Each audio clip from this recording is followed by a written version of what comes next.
بسم اللہ الرحمن الرحیم۔ قسط نمبر 6، مسعودہ بیگم کی عدالتی کارروائی اور ظالموں کا انجام۔ مسعودہ کی عدالت میں 10ویں پیشی ہے۔ مسٹر نند لال ککڑ مجسٹریٹ درجہ اول کی عدالت میں مقدمہ پیش ہوا۔ 9 جولائی 1952 کے الجمیت کے مطابق اس دن بھی مسعودہ کا مقدمہ سننے کے لیے پورا شہر امڑ آیا تھا۔ مقدمے کی کارروائی شروع ہونے سے پہلے خود مجسٹریٹ نے کمرہ عدالت سے تمام بھیڑ کو باہر کرنے کا حکم دیا۔ صرف 40 یا 50 آدمیوں کو اندر آنے کی اجازت دی اور دروازے پر پہرا لگوا دیا۔ اس دن ملزم کپور سنگھ کے وکیلوں نے مسعودہ سے بڑے بے تکے سوالات کیے۔ مسعودہ ہر ایک سوال کا جواب بڑی دلیری اور بے باکی کے ساتھ دیتی رہیں۔ اسی دن کے سوال و جواب کا منظر پیش کرنا چاہتا ہوں، ملاحظہ فرمائیں۔ ملزم کا وکیل: مسعودہ، کیا تم کو کپور سنگھ سے کوئی ہمدردی نہیں؟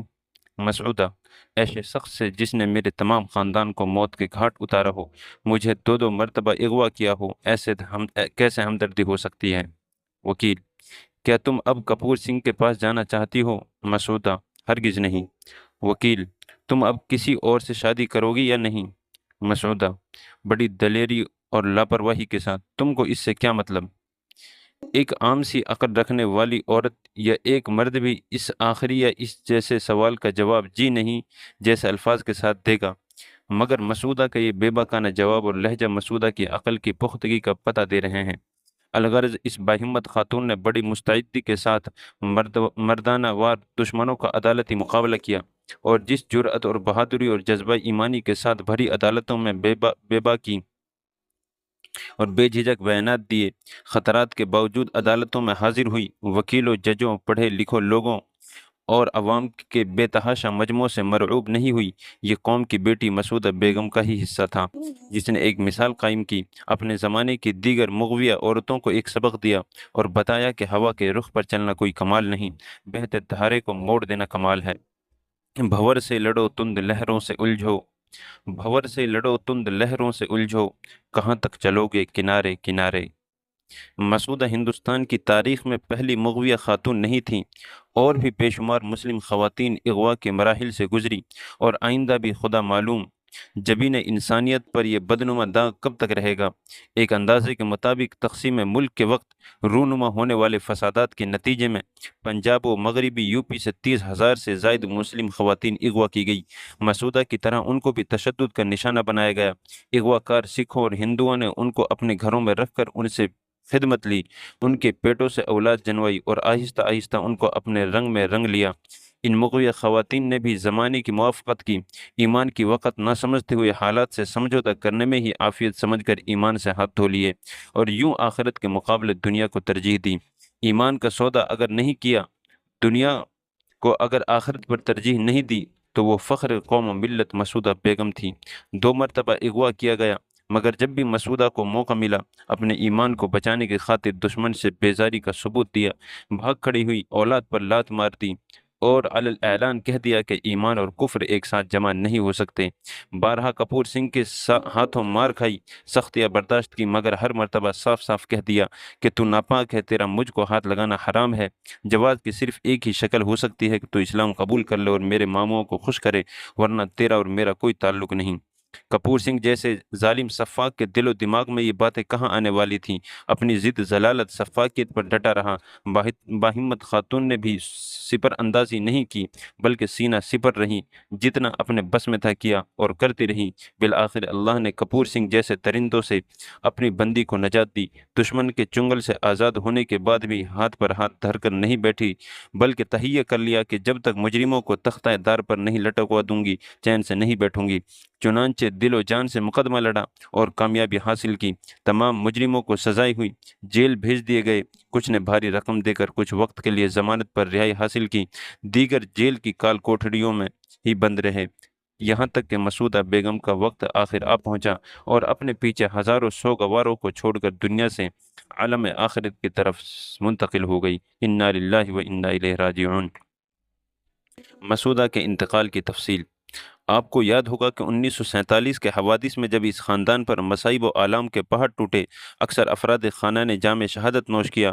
اس وقت شہر بھٹنڈا سے 3 سالہ اعجاز احمد بھی لاپتہ ہو گیا تھا، جس خاتون کے سامنے تمام بچوں اور بچیوں کو بڑی بے دردی سے قتل کیا گیا۔ سر کے تاج نیک صفت شوہر نے داغ مفارقت دیا ہو، یعنی کل کائنات اجڑ گئی ہو۔ ایسی خاتون کا ایک بچہ اگر لاپتہ ہو تو اس گمشدہ بچے کی زندگی اور واپسی کی کیا امید لگاتی ہوگی؟ چنانچہ جب تک رشیدہ بیگم حیات رہی، لاپتہ اعجاز احمد کا کہیں سراغ نہیں لگا۔ خدا کی قدرت دیکھیے کہ یہ بچہ زندہ رہا۔ مسلسل 8 سال اس اعلیٰ خاندان کے چشم و چراغ نے یتیم خانوں، ریلوے پلیٹ فارموں، کوئلے کی کانوں اور معمولی محنت مزدوری کے کاموں میں گزارے، جس میں اس کی صحت اور رنگت پر بڑا اثر پڑا۔ سن 47 کے افراتفری کے عالم میں کوئی نہیں پہچان سکا کہ یہ شہر بھٹنڈا کے ریلوے اسٹیشن کے ہیڈ کلرک کا فرزند ہے۔ اور کی تو بات جانے دیجیے، خود اس بچے کو بھی اپنی حقیقت معلوم نہیں تھی۔ 3 سال کی عمر ہی کیا ہوتی ہے۔ مسعودہ کو بچھڑا ہوا بھائی اس وقت ملا جب مسعودہ کی زندگی کے آخر ہونے میں 3 مہینے سے بھی کم وقت باقی رہ گیا تھا۔ بچھڑے بھائی کی بازیافت کے بعد مسعودہ کے 3 کام تھے: دائر کیے گئے مقدموں کی تاریخوں میں حاضر ہونا، نمبر 2 اپنے بھائی کی تعلیم و تربیت پر دھیان دینا، نمبر 3 فارغ اوقات میں اپنے خالق و مالک سے لو لگانا۔ مقدمے کے رودات تو آپ سن ہی چکے ہیں کہ تمام ملزمین کو گرفتار کر کے سلاخوں کے پیچھے دھکیل دیا گیا، مگر مسعودہ اتنی سزا پر مطمئن نہ تھی، اس سے زیادہ کی کوشش میں تھی، کیونکہ جرم ایک نہیں تھا، متعدد تھے: قتل ناحق، اغوا بعد اغوا، زنا بالجبر۔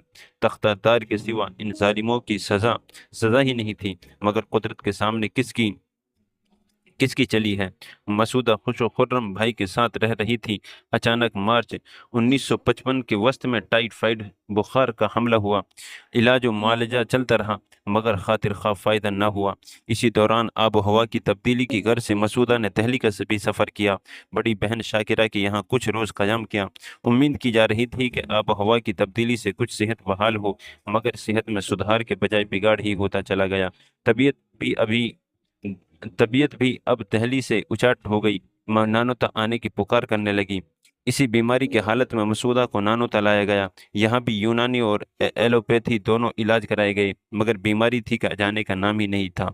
23 جون بروز جمعرات 1955 کو مسعودہ کی حالت انتہائی تشویشناک ہو گئی، یہاں تک کہ اگلے روز جمعہ سے ہوش و حواس بھی ختم ہو گئے، اور بالآخر وہ گھڑی بھی آ پہنچی کہ جس کا کھٹکا لگا ہوا تھا، یعنی 25 جون بروز سنی 4 بجے صبح 1955 مطابق 4 قاضا 1374 کو صرف 22 سال کی چھوٹی سی عمر میں اتنے سارے مصائب کا سامنا کر کے، ایک تاریخ رقم کر کے، ایک مثالی زندگی ملت اسلامیہ کی عورتوں کے سامنے پیش کر کے اس جہان فانی سے عالم بقا کی طرف کوچ کر گئی، اور یوں مدت کے بعد بے قرار فقرار آ ہی گیا۔ مسعودہ کی نماز جنازہ قرب و جوار کے بے شمار افراد نے شرکت کی، اور نہایت سوگوار دلوں پرنم آنکھوں کے ساتھ دہلی سہارنپور روڈ پر واقع چھوٹے سے قبرستان میں حضرت مولانا محمد یعقوب صاحب نانوتوی رحمۃ اللہ علیہ، صدر اول مدرس دار دیوبند کے مزار کے متصل قوم کی بیٹی مسعودہ بیگم کو سپرد خاک کرائے۔ مسعودہ کے انتقال پر اطراف سہارنپور ہی نہیں، ملک بیرونی ملک میں تعزیتی جلسے کیے گئے، تعزیتی خطوط نانوتا روانہ کیے گئے۔ مسعودہ کے انتقال پر گہر و رنج و صدمے کا اظہار کیا گیا۔ خواتین امت کے لیے مسعودہ کی زندگی کو نمونہ بتلایا گیا، عورتوں سے درخواست کی گئی کہ مسعودہ کی زندگی کو اسوہ بنائیں، ایمان و یقین کی قوت کو سمجھیں، مال و دولت عیش و عشرت کی ایمان کے مقابلے میں چندہ حقیقت نہیں۔ مسعودہ کی مختصر سی زندگی سے ہمیں یہی سبق ملتا ہے۔ مسعودہ کی ایمان اور اسلام کی خاطر جو جد و جہد جاری رہی، آج اسی جد و جہد کی وجہ سے بڑے بڑے علماء شعراء نے مسعودہ کو خراج عقیدت پیش کیا اور اس کے نظریے کو سراہا۔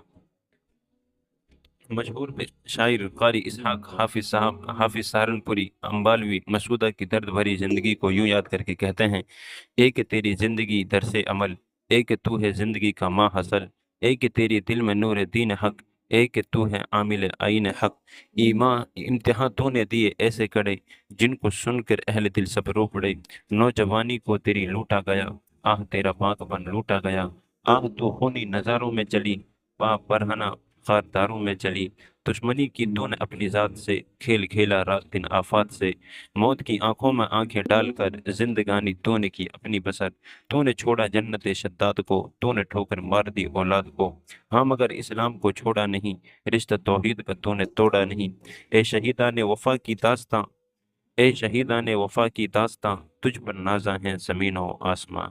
مسعودہ بیگم کی زندگی کے مفصل حالات تو ان کے بھتیجے حضرت مولانا محمد اسامہ صدیقی صاحب نانوتوی نے اپنی کتاب مسعودہ بیگم کے سوانے میں لکھے ہیں، مگر اسی کتاب سے مختصراً ان مضامین کو سمیٹا ہے۔ حضرت مولانا محمد عامل صاحب نانوتوی، استاد حدیث دارالعلوم اکوڑا بھاؤ نگر گجرات نے اپنی کتاب سن 47 کے کم سن جانباز مسلمہ لڑکی کی ایک درد انگیز داستان میں